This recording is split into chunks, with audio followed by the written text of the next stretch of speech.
And that basic notion of what is a rate of change at an instant, that is the heart of calculus, right? At least for us right now. And dealing with this 0 over 0 issue is going to take us into a world of limits, which is going to be a big part of this class as well. And how do we talk about those infinities and infinitesimals, I think is pretty exciting. So let's mathify this a little bit. Let's just say that we have a nice function, about as simple as I could get without making it pointless. Y equals x squared.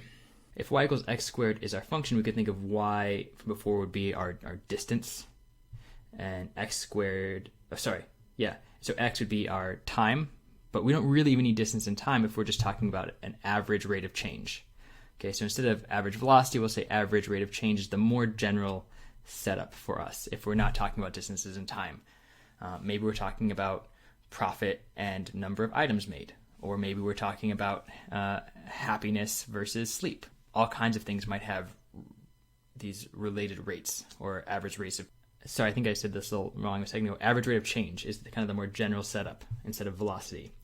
So we've got this nice function, y equals x squared. Not trying to scale. Let's see what this would mean pictorially to have an average rate of change for x equals 1 to x equals 4. I'm just going to draw a little point here. We'll pretend for a second that this is the point 1, comma. You should ask yourself, do I know what goes next to that 1? It should be 1 squared is 1. And we'll pretend for a second that this is the point 4. There really isn't a scale here. 4, comma. And you should ask yourself, do I know what comes after that 4? Well, if x is 4, then y has to be 4 squared. It would be 16. So here are these 2 points, and I want to know what is the average rate of change. And in this case, the how far becomes the change in the y. Maybe I'll go ahead and switch to a darker color here. The change in the y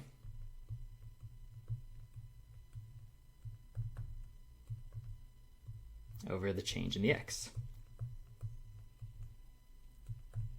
Okay, how far became the change in the y, how long became the change in x, and so this would look like, looks like the y was a 16 in the end, and it started at a 1, and the x was a 4 in the end, and it started at a 1 as well. Okay, just the y's minus each other and the x's minus each other as long as I do it in the same. I can simplify this a little bit. This is 15 over 3, also known as 5. Okay, so I don't have any units here, but this average change from x equals 1 to 4 ends up being 5, and maybe that looks familiar to you. Just maybe. The change in y over the change in x, take a second. Where have you seen that before? That is our old friend slope. So if I were to connect these dots, maybe I can do it with a line. Okay. Then this thing is my, this 5 is the slope of that line. In fact, I might even make this a longer line. Okay.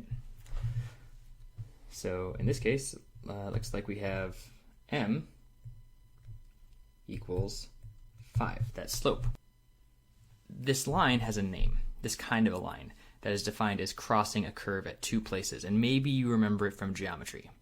There's a word for a line that crossed a circle in 2 places, and so this is going to be another word for us. We already have average rate of change is a good one for us. Another word for us right now is going to be secant line. I'm going to be a little bit loose here. A secant line just needs to cross at 2 points. Okay. In this case, we've defined our 2 points, right? It's the point where x equals 1 and x equals 4. So a secant line is going to cross at 2 points, and if I say that, maybe you remember the other thing that was related to circles and in geometry, which was if not 2 points, maybe we could do better. And this is a really important one for us, a tangent line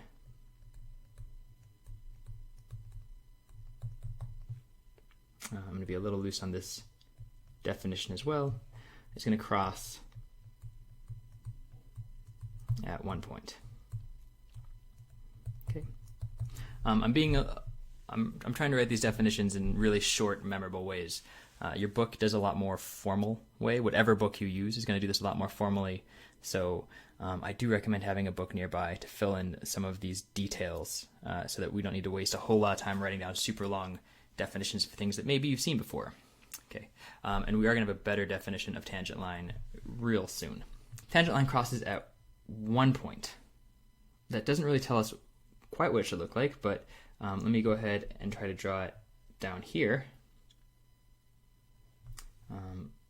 So if here is this point 1, 1, if I was going to try to draw a tangent line, maybe it looks a little bit like this. Something like that. All right, it's got that nice, just sort of touching there. In fact, the word tangent comes from, I believe, the Greek, maybe the Latin, I should check, word for to kiss. So, or to touch, to touch. Osculate means to kiss, a different kind of thing. So tangent means to touch. So it's just touching at that one place. A tangent line to a circle just touches at the circle at one place. And the main idea here is that a tangent line also has a slope. This M here is exactly what we're going to try to figure out. Okay. Why? Well, let's think through this a little bit. For us, we're going to have this idea that the average rate of change, this is going to be equal to the slope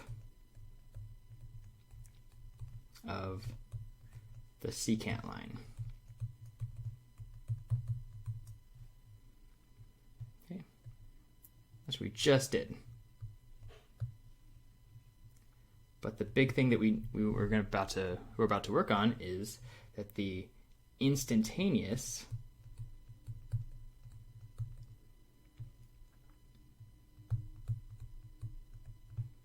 rate of change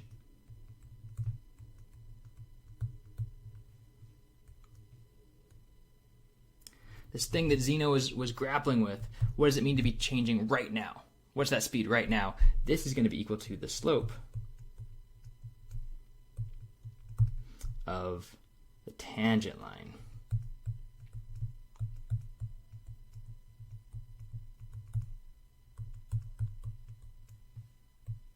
Whoop. Cool. Okay, so this is this real big idea.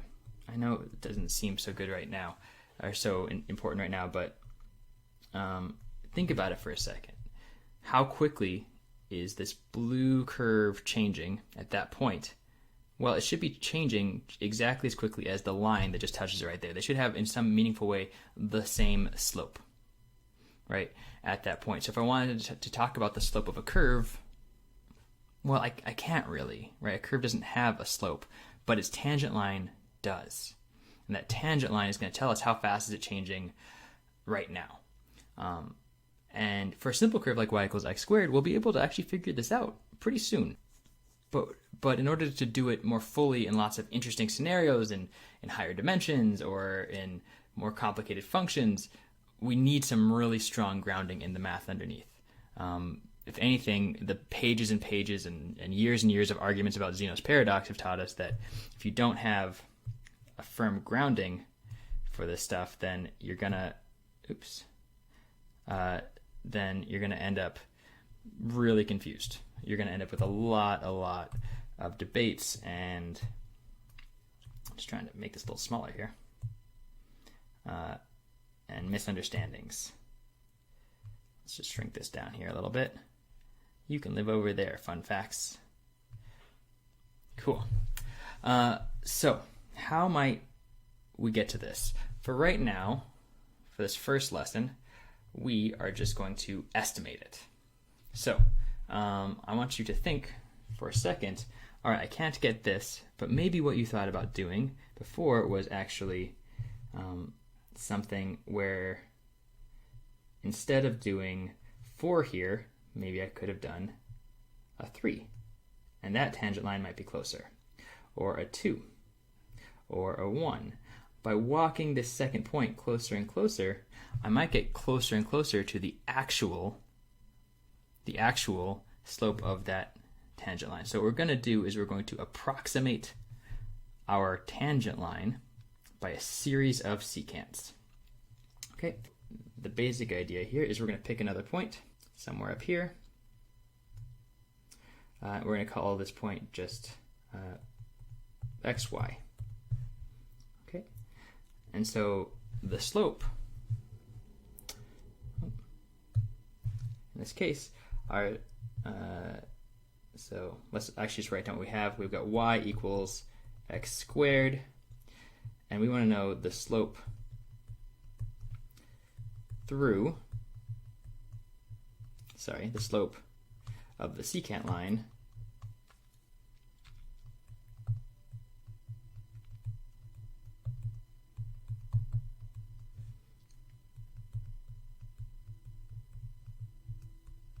through the point 1, 1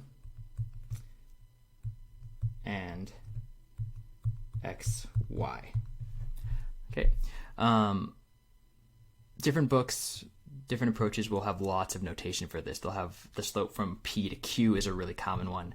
But we are just going to call this xy. And so that way we can make a little table for ourselves. I'll try this again. So we'll make a little table here. Save that one on the left for a minute later. So x and then m for, okay, and let's just see if we can figure this out. If, I'll hide this over here for a moment later. Okay, if we had x equals 1, a little scratch over here. If x equals 1, well then y equal, sorry, not 1, we can't do 1 yet. If x equals 2, then y equals 4. And so m would be equal to 4 minus 1 over 2 minus 1. Okay, little side note here, in case you forgot, our fun slope formula so is y2 minus y1 over x2 minus x1. And that's all I'm doing. I'm subtracting the y values between 1, 1 and this new point. So in this case, if I simplify that, it looks like this is going to be 3. And I'm going to go ahead and record that over here, that when x is 2, then that secant line has a slope of 3. Okay. And I might try this again and say, all right, well, let's move that closer. Let's say x equals 2 is pretty close to 1, but 1.5 sounds better. So if x equals 1.5, y is equal to 1.5 squared, which is 2.25. And then this m, the slope of the secant line, is going to be 2.25 minus 1.5, minus 1 over 1.5 minus 1 is equal to 1.25 over 0.5 is equal to 2.5. Okay. So what do we get here? That if this is 1.5, my slope is 2.5. Okay, I did that pretty fast. If you need, go back over that, make sure that it makes sense what's happening here, because this is a great time to check in. Nice thing about videos is you can always pause them and look over them. But essentially what happened was we took this curve and we picked 2 points on it. One that was when x was at 2, and another when x was at 3. Maybe down here. And in both cases, we fixed this one point at 1, and we said, all right, well, here's a nice approximation. Here's a different one. And so hopefully, as this point gets closer and closer, these tangent lines look more and more, sorry, these secant lines look more and more like that tangent line as this upper point slides closer and closer to that nice base point at 1, 1. Okay, and that's what we're computing, is just the slope of this secant line as the top point moves further and further. Okay, so time for you to check yourself a little bit here. See if you can fill in this table with a few more values. So probably a nice next thing to do would be 1.1. And heck, maybe even 1.01. Let's get it nice and close there. You should check for yourself, are you able to figure this out? I'll wait. But really, you should just pause it. Okay, hopefully you paused it. Hopefully you checked to make sure you could do those on your own, and that it made sense what you were doing. Learning really only works if you are actively participating. Sad but true, I know from experience. So 1.1, you should get 2.1. 1.01, you should get 2.01. And maybe you're starting to see a bit of a pattern here, right? That as we're getting closer and closer to 1 from the right, these are going down, down, down, but they're not going down forever, right? They're sort of flattening out. So maybe we should ask ourselves, oh, I wonder if the same thing happens if instead I go from the left. And what do I mean from the left? Well, 2 is bigger than 1, but there's no reason we couldn't pick a number smaller than 1, like, say, 0. Ooh, I lost my blue convention here. Okay, so let's just try that real quick. So if x equals 0, y equals 0 squared, which means that my m is equal to, looks like 1 minus 0 over 1 minus 0 is equal to 1. Nice. Okay. And we might similarly try 0.5. We want to get closer and closer to 1 on the left. So this would be 0.9 maybe. And we could even get real crazy here and say 0.99. Why not? Okay. And just to be real clear about what's happening now, if I try to draw this again, get myself another axis here. If I try to draw this, you've got this 0.11, and now we're saying, hey, what if I pick numbers smaller than it? Right? How do those compare? Instead of picking ones bigger than it. So this x value is now coming in from the left. Okay.